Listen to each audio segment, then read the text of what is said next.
بسم اللہ الرحمن الرحیم۔ السلام علیکم پیارے دوستو، نمرود دنیا کا وہ واحد بادشاہ تھا جس نے پوری دنیا پر حکومت کی تھی۔ یہ کافر اور زنا زادہ تھا۔ یہ وہ پہلا شخص تھا جس نے اپنے سر پر تاج رکھا تھا اور کھلم کھلا خدائی کا دعویٰ کرتا تھا۔ نمرود کے دور میں حضرت ابراہیم علیہ السلام مبعوث رسالت ہوئے اور حضرت ابراہیم علیہ السلام نے ہی نمرود کے بتوں کو توڑا، جس کی وجہ سے نمرود نے حضرت ابراہیم علیہ السلام کو آگ میں پھینکا۔ جب آگ بحکم خدا حضرت ابراہیم علیہ السلام کے لیے گلزار بن گئی تو اس وقت چند گنے چنے لوگوں میں سے نمرود کی بیٹی بھی آپ علیہ السلام پر ایمان لے کر آئی۔ جب نمرود کو اس کی خبر ملی تو اس نے اپنی بیٹی کے ساتھ کیا کیا اور نمرود کی آگ میں حضرت ابراہیم علیہ السلام کے ساتھ کون سے واقعات پیش آئے، یہ آگ کتنے عرصے میں تیار کی گئی، اللہ تعالیٰ نے چھپکلی کو مارنے کا حکم کیوں دیا اور مینڈک کو مارنے سے منع کیوں فرمایا، یہ سب آپ کو آج کی اس ویڈیو میں بتائیں گے، لہٰذا ہماری اس ویڈیو کو آخر تک ضرور دیکھیے گا۔ پیارے دوستو، حضرت ابراہیم علیہ السلام نے جب نمرود کے بتوں کو توڑ دیا لیکن صرف ایک بت کو رہنے دیا اور اس بت کے کندھے پر کلہاڑا رکھ کر چلے گئے۔ رات گزرنے کے بعد صبح کو جب نمرودیوں کی واپسی ہوئی تو انہوں نے اپنے بت خانے میں سارے بتوں کو ٹوٹا ہوا دیکھا۔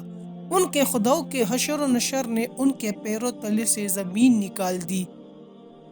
اس واقعے کی خبر سب سے پہلے نمرود کو دی گئی۔ نمرود نے کہا کہ جب کسی کو دیکھا نہیں گیا، کیوں کر کسی کو سزا دی جا سکتی ہے۔ اس پر ان لوگوں نے جنہوں نے حضرت ابراہیم علیہ السلام کو یہ کہتے ہوئے سنا تھا، خدا کی قسم میں تمہارے بتوں کو ٹھیک کر دوں گا۔ نمرود نے کہا کہ یہ کام صرف ابراہیم علیہ السلام کا ہے۔ نمرود نے کہا کہ میں صرف تمہارے کہنے پر سزا نہ دوں گا، ضرورت ہے کہ اس کو گرفتار کر کے سر عام لایا جائے۔ چنانچہ اس نے ان کی گرفتاری کا حکم دے دیا اور حضرت ابراہیم علیہ السلام کو گرفتار کر کے نمرود کے دربار میں حاضر کیا گیا۔ نمرود نے کہا کہ اے ابراہیم علیہ السلام، کیا یہ حرکت تم نے کی ہے؟ حضرت ابراہیم علیہ السلام نے فرمایا کہ ان میں سے جو سب سے بڑا بت ہے وہ موجود ہے، جو کچھ ہوا سب اس کی نظروں کے سامنے ہوا۔ اس سے پوچھو، اگر یہ بول سکے اور اگر کچھ نہ بتائے تو سمجھ لو کہ یہی مجرم ہے، کیونکہ کلہاڑا اسی کے کندھے پر ہے، اور اگر یہ بول نہیں سکتا اور بتانے سے مجبور ہے تو سمجھ لو کہ یہ لاشیں ہیں، اس کا وجود و عدم برابر ہے۔ حضرت ابراہیم علیہ السلام کے اس جواب سے لوگوں پر نہایت اچھا اثر پڑا اور ان میں سے اکثر آپ علیہ السلام کے ہم خیال ہو گئے اور آپس میں کہنے لگے کہ واقعی اگر بت میں کوئی طاقت ہوتی اور یہ کچھ کر سکتے تو اپنوں کو سب سے پہلے انہیں بچانا چاہیے تھا، نیز یہ کہ سب سے بڑا جو بت ہے وہ تو موجود ہے، اگر اس میں کوئی طاقت ہوتی تو یہ اپنے دیگر ساتھیوں کی ضرور مدد کر لیتا۔ کتاب روضۃ الصفا میں ہے کہ جب مشرکین شرمندہ ہوئے تو اسی حالت میں حضرت ابراہیم علیہ السلام کے پاس آ کر کہنے لگے کہ جب تم جانتے ہو کہ یہ بول نہیں سکتے تو پھر ان کے متعلق بولنے کا اور نہ بولنے کا سوال ہی کیوں پیدا کیا؟ تمہارا یہ سوال بالکل عبث ہے۔ حضرت ابراہیم علیہ السلام نے یہ سن کر فرمایا، کیا تم ان کی پرستش کرتے ہو جو نہ تم کو نفع پہنچا سکتے ہیں اور نہ نقصان پہنچا سکتے ہیں؟ تف ہے تم پر کہ تم ایک اللہ تعالیٰ کو چھوڑ کر ان صورتوں کی پوجا کرتے ہو۔ حضرت ابراہیم علیہ السلام کی گفتگو سن کر سب سرباگریباں ہو گئے اور بہت سے لوگوں نے حضرت ابراہیم علیہ السلام کی بات مان لی اور مسلمان ہو گئے۔ حضرت ابراہیم علیہ السلام برابر تبلیغ کر رہے تھے اور مسلمانوں کی تعداد مسلسل بڑھ رہی تھی۔ نمرود کو جب ان کی تبلیغ کا زور و شور معلوم ہوا تو اس نے یہ خیال کرتے ہوئے کہ ان کی تبلیغ سے نظام سلطنت ہی درہم برہم نہ ہو جائے بلکہ اس کی خدائی میں خطرے میں پڑ جائے گی، اس نے آپ علیہ السلام کو گرفتاری کا فیصلہ کیا اور انہیں گرفتار کرا لیا اور انہیں قید خانے میں بند کر دیا۔ عجائب القصے سے علامہ عبد الواحد بن محمد المفتی صفحہ نمبر 87 میں ہے کہ نمرود نے ان کو گرفتار کرا کے ایک لوہے والے تندور میں بند کرا دیا اور اس میں بھرپور آگ لگوا دی۔ کافی دیر کے بعد جب انہیں برآمد کیا تو وہ جیسے کہ تیسے تھے، یعنی ان کو کوئی جلن اس آگ سے نہ پہنچی۔ نمرود نے حکم دیا انہیں قید خانے میں بند کر دیا جائے اور آپ علیہ السلام کو ختم کرنے کا کوئی اور حل تلاش کیا جائے۔ چنانچہ انہیں ایک روایت کی بنا پر 40 دن اور ایک روایت کی بنا پر 7 سال قید میں رکھا، اور اس دوران میں انہیں نذر آتش کرنے کا فیصلہ کیا۔ نمرود نے مقام کوسہ جو کوفہ میں ہے ایک 4 دیواری تیار کرائی، جس کی لمبائی 4 فرسخ اور چوڑائی 4 فرسخ تھی، اور اس کی بلندی 100 گز تھی، اور بے روایت روضۃ الصفا اس کی لمبائی 60 گز، چوڑائی 40 گز اور بلندی 20 گز تھی۔ جب 4 دیواری مکمل ہو گئی تو اس نے حکم دیا کہ اسے اچھی جلنے والی لکڑیوں سے بھر دیا جائے، چنانچہ اسے لکڑیوں سے بھر دیا گیا۔ ایک روایت میں ہے کہ یہ 4 دیواری 1 ماہ میں پوری کی گئی اور چاروں طرف وہ جلنے لگی۔ جب اس کے شعلے بھڑکے تو اس کے قریب کوئی نہ جا سکتا تھا، کوئی پرندہ فضائے بالا تک اس پر سے گزر نہ سکتا تھا۔ تبری میں ہے کہ آگ کو بھڑکانے میں 2 سال لگے تھے۔ اسی میں یہ بھی ہے کہ 4 دیواری کے باہر بھی لکڑیاں جمع کی گئی تھی۔ آگ تو روشن کر دی گئی، لیکن اب کوئی ایسا راستہ نہ تھا کہ حضرت ابراہیم علیہ السلام کو آگ میں ڈالا جا سکے، کیونکہ کوئی قریب جا نہیں سکتا تھا۔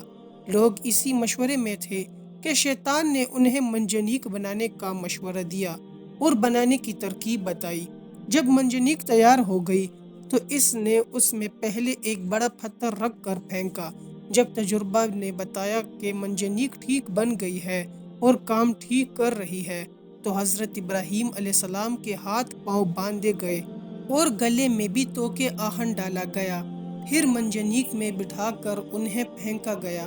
ایک روایت میں ہے کہ جب ہاتھ پاؤں باندھے گئے تو حضرت ابراہیم علیہ السلام نے بارگاہ خداوندی میں ہاتھ اٹھا کر یہ دعا پڑھی: لا الہ الا انت سبحانک رب العالمین، لک الحمد و لک الملک۔ ایک روایت میں ہے اسی دوران آسمان کے معزز فرشتے بارگاہ خداوندی میں حاضر ہو کر عرض کرنے لگے کہ مالک روح زمین پر ایک ابراہیم علیہ السلام ہے جو تیری وحدانیت کی تبلیغ کر رہے ہیں، اب انہیں بھی نذر آتش کیا جا رہا ہے۔ ہمارے مالک، آپ ان کو بچانے کے لیے ہم کو حکم دے دے۔ حکم ہوا کہ جاؤ، اگر ابراہیم تمہاری مدد قبول کر لے تو بے شک تم ان کی امداد کرو۔ وہ فرشتے زمین پر نازل ہوئے اور حضرت ابراہیم علیہ السلام کی خدمت میں مدد کرنے کی خواہش کی۔ حضرت ابراہیم علیہ السلام نے امداد قبول کرنے سے انکار کر دیا۔ پھر وہ فرشتے آئے جو ہوا اور پانی پر متعین تھے۔ ہوا کے فرشتے نے کہا کہ آپ کہیں تو ہم آندھی کے ذریعے اس آگ کو منتشر کر دے۔ آپ علیہ السلام نے فرمایا، میں موقع امتحان میں ہوں، مجھے تمہاری امداد کی ضرورت نہیں ہے۔ پھر پانی والا فرشتہ آگے بڑھا اور اس نے بھی کہا کہ اگر آپ کہیں تو پانی برسا کر آگ کو بجھا دوں۔ ارشاد ہوا، ضرورت نہیں ہے۔ الغرض حضرت ابراہیم علیہ السلام کو منجنیق میں رکھ کر پھینکا گیا۔ وہ ہوا میں الٹتے پلٹتے جا رہے تھے کہ حضرت جبرائیل علیہ السلام نے بڑھ کر استقبال کیا اور ان سے ملاقات کر کے کہا، اے ابراہیم علیہ السلام، تمہیں کوئی حاجت ہے؟ فرمایا، بے شک ہے، لیکن تم سے نہیں۔ پھر حضرت جبرائیل علیہ السلام نے کہا کہ اچھا، مالک ہی کی طرف رجوع کرو۔ کہا، سوال کی ضرورت نہیں، ہمارے حال کا اسے علم ہونا ہی کافی ہے۔ مختصر یہ کہ حضرت ابراہیم علیہ السلام بھڑکتے ہوئے شعلوں میں پہنچے، پھر نیچے کی طرف جا کر آگ کے درمیان وارد ہوئے۔ فرمانے باری آگ کو پہنچ چکا تھا، اے آگ، سلامتی کے ساتھ ابراہیم علیہ السلام کے لیے ٹھنڈی ہو جا۔ آگ گلزار بنی۔ فرشتوں نے حضرت ابراہیم علیہ السلام کو زمین پر بٹھا دیا۔ ان کے بیٹھتے ہی ان کے قریب چشمہ جاری ہو گیا، گلاب اور نرگس کے پھول کھل گئے۔ ایک روایت میں ہے کہ حضرت ابراہیم علیہ السلام جو ہی اس آگ میں پہنچے، حضرت جبرائیل علیہ السلام نے فوراً ایک تخت بچھا کر اس پر انہیں بٹھایا۔ ان کے تخت پر بیٹھتے ہی چشمہ آب جاری ہوا اور گردا گرد پھولوں کے درخت نمایاں ہو گئے۔ ایک روایت میں ہے کہ جلی ہوئی لکڑیوں کے باقی حصے جو جلنے سے رہ گئے تھے، اسے حضرت جبرائیل علیہ السلام نے زمین میں نصب کر دیے اور اس سے ہرے بھرے درخت پیدا ہو گئے جن میں تازے پھل لگے ہوئے تھے۔ ایک روایت میں ہے کہ جب حضرت ابراہیم علیہ السلام آگ میں ڈالے گئے تو چھپکلی دور بیٹھی ہوئی آگ کو پھونک رہی تھی، اسی لیے اللہ تعالیٰ نے اسے مارنے کا حکم دیا ہے، اور مینڈک دور ہی سے پانی لے کر آگ میں پھینک رہا تھا تاکہ وہ آگ بجھ جائے اور حضرت ابراہیم علیہ السلام بچ جائے، اس لیے اللہ تعالیٰ نے اس کو مارنے سے منع فرمایا ہے۔ الغرض حضرت ابراہیم علیہ السلام حکم خدا سے آگ کے گلزار میں بیٹھے ہوئے خدا کو یاد کر رہے تھے۔ ایک روایت کی بنا پر 3 دن، ایک روایت کی بنا پر 7 دن اسی آگ کے گلزار میں رہے۔ اسی دوران میں نمرود نے اپنے مینار پر جا کر حضرت ابراہیم علیہ السلام کی طرف جو نگاہ کی تو انہیں جنت نما گلزار میں بیٹھا ہوا دیکھا۔ اسے خیال تھا کہ وہ جل بھن کر راکھ بن گئے ہوں گے۔ جب اس نے انہیں اس حال میں دیکھا تو متعجب بھی ہوا اور متوہج بھی، کیونکہ اس سے یہ خیال پیدا ہو گیا کہ اب جو کہ یہ آگ نہیں جلا سکے اور اب صحیح و سالم برآمد ہوں گے تو لازماً میرے لیے اور زیادہ مضر ثابت ہوں گے۔ یہی کچھ سوچ کر اس نے اپنے کارکنوں کو حکم دیا کہ منجنیق کے ذریعے سے حضرت ابراہیم علیہ السلام پر پتھر پھینکے جائے۔ چنانچہ بہت بڑے بڑے پتھر اس میں رکھ کر پھینکے گئے۔ وہ پتھر بروایت عجائب القصہ صفحہ نمبر 88 میں ہے، ایک مقام پر ہوا میں جمع ہو گئے اور بحکم خدا بادلوں کی صورت اختیار کر کے برسنے لگے، جس کے نتیجے میں اس حصے کے علاوہ جو گلزار بنا ہوا تھا، جس قدر بھی آگ اس طویل 4 دیواری میں تھی، سب بجھ گئی۔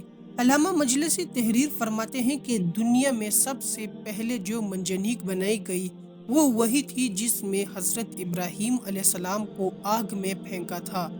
یہ منجنیق مقام کوسہ میں، جو کوفہ کے ایک گاؤں میں کنزارہ میں واقع ہے، شیطان کے ہاتھوں بنی تھی۔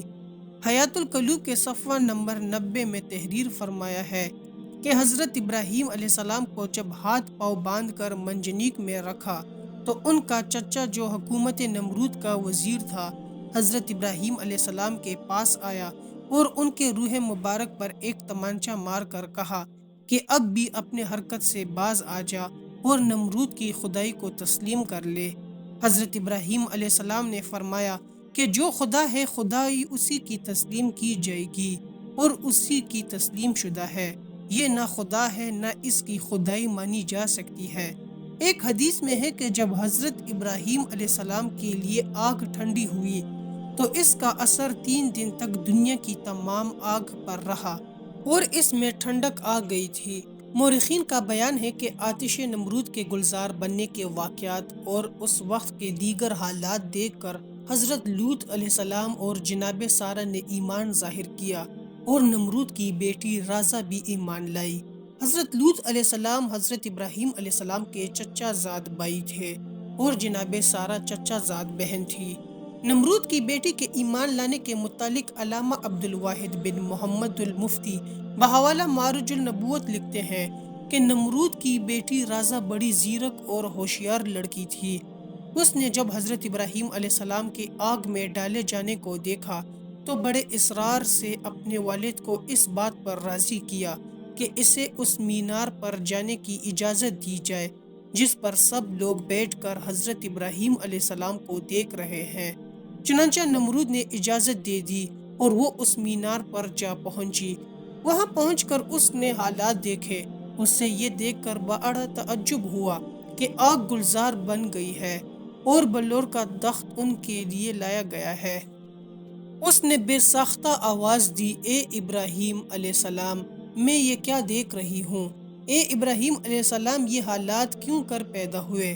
خدا نے اس کی آواز حضرت ابراہیم علیہ السلام تک پہنچا دی۔ حضرت ابراہیم علیہ السلام نے جواب دیا، جس کے دل میں اللہ تعالیٰ کی معرفت ہو اسے آگ جلا نہیں سکتی۔ اس نے کہا کہ کیا مجھے اجازت ہے کہ میں اس آگ میں آپ تک آ جاؤں؟ آپ علیہ السلام نے فرمایا، تو کلمہ پڑھ لے تو ہمارے پاس آ سکتی ہے۔ اس نے کلمہ پڑھا اور چھپکے سے اتر کر حضرت ابراہیم علیہ السلام کے پاس جا پہنچی جب آگ کے قریب پہنچی اسے آگ کے کسی حصے نے نقصان نہ پہنچایا اور وہ حضرت ابراہیم علیہ السلام تک جا پہنچی۔ وہاں پہنچ کر اس نے اپنے ایمان کی تجدید کی اور واپس اپنے گھر باپ کے پاس چلی گئی۔ نمرود کو جب اپنی بیٹی کے ایمان لانے کا واقعہ معلوم ہوا تو وہ آگ بگولا ہو گیا اور اپنی بیٹی سے کہنے لگا کہ توبہ کر لے۔ اس نے انکار کیا۔ پھر اس نے تخویف کی اور ڈرایا مگر اس نے پرواہ نہ کی۔ نمرود جب اسے سمجھانے سے عاجز ہو گیا تو اس نے اپنی بیٹی کو جلادوں کے حوالے کر دیا۔ جلادوں نے اسے دھوپ میں لٹا کر اس کے ہاتھ اور پاؤں میں میخ ٹھونک دیے۔ ادھر جلادوں نے اسے سزا دی، ادھر خداوند متعال نے حضرت جبرائیل علیہ السلام کو حکم دیا کہ زمین پر میری ایک ایماندار بندی کو وہاں سے تندرست کر کے ابراہیم علیہ السلام تک پہنچا دو۔ یہ واقعہ حضرت ابراہیم علیہ السلام کے آگ سے نکلنے کے بعد کا ہے۔ حضرت جبرائیل علیہ السلام نے نمرود کی بیٹی رازہ کو حضرت ابراہیم علیہ السلام کی خدمت میں پہنچا دیا، چنانچہ وہ انہی کے پاس رہے۔ بالآخر آپ علیہ السلام نے اس کی شادی اپنے ایک فرزند مدین سے ساتھ کرا دی جو کہ سارہ ہاجرہ کے علاوہ کتورہ بی بی سے تھا۔ اللہ تعالیٰ نے اسے یہ عزت دے کہ اس کے سلسلہ رحم میں بہت سے انبیاء کرام کو پیدا کیا۔ جی تو پیارے دوستو، ہم امید کرتے ہیں کہ آپ کو ہماری آج کی ویڈیو پسند آئی ہوگی۔ اگر آپ کو ہماری ویڈیو پسند آئی ہے تو آپ سے گزارش ہے کہ ہمارے چینل کو لائک اور سبسکرائب کر دے اور بیل کے بٹن کو بھی آن کر دے۔ آپ سے ملاقات ہوگی ایک نئی معلوماتی ویڈیو میں۔ دیکھتے رہیے ہمارے چینل کو۔ آخر میں اللہ تعالیٰ سے دعا ہے کہ اللہ تعالیٰ ہمیں اچھے کام کرنے کی توفیق عطا فرمائے اور ہمارا خاتمہ ایمان پر کرے۔